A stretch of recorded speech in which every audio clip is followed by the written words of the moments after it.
Hello dear students, हम अपनी आज की कक्षा की शुरुआत भाषा, बोली, लिपि और व्याकरण से करते हैं। सर्वप्रथम हम भाषा के विषय में जानेंगे। भाषा भाव तथा विचारों के आदान प्रदान का माध्यम है। साधारण शब्दों में कहें तो भाषा जो है वो बातचीत करने का एक माध्यम है। यदि हम एक दूसरे की भाषा नहीं समझते हैं तो हम एक दूसरे से कनेक्ट नहीं कर पाते हैं। भाषा दो प्रकार की होती है, मौखिक भाषा तथा लिखित भाषा। मौखिक भाषा में हम अपनी बातों को बोलकर प्रकट करते हैं। मुख द्वारा कोई भी बात यदि हम कहते हैं तो वो मौखिक भाषा कहलाती है। मौखिक भाषा को भाषा का प्राचीन रूप भी कहा जाता है।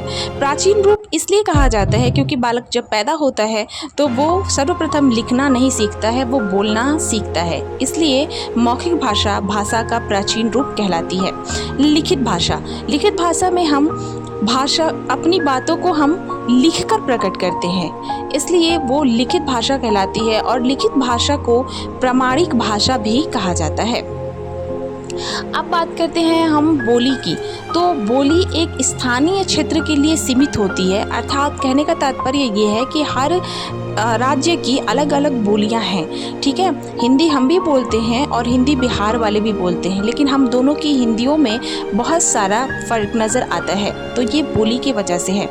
इसके बाद बात कर लेते हैं हम मातृभाषा की।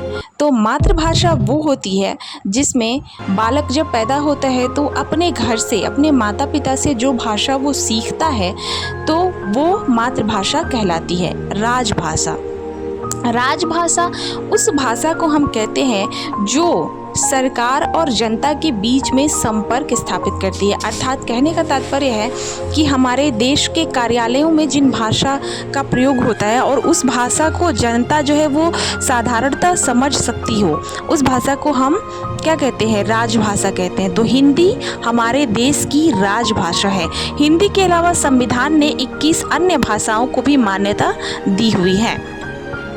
इसके बाद हम बात करते हैं लिपि की। तो लिपि की परिभाषा है, लिखने के ढंग को लिपि कहते हैं। और अगर इसे साधारण शब्दों में मैं आपको समझाऊं कि लिपि आखिर है क्या, तो लिपि जो है जो हमारे अक्षर हैं, जैसे हिंदी भाषा के अलग अक्षर हैं, उर्दू भाषा के अलग अक्षर हैं, आपके इंग्लिश भाषा के अलग अक्षर हैं, उन अक्षर को ही लिपि कहा जाता है। व्याकरण क्या है? तो व्याकरण हमें भाषा की शुद्धता का ज्ञान कराता है। अर्थात हम कोई भी वाक्य बोलते हैं, लिखते हैं तो वो गलत है या सही है, इन सारी चीज़ों का ज्ञान हमें कौन कराता है? हमें व्याकरण कराता है।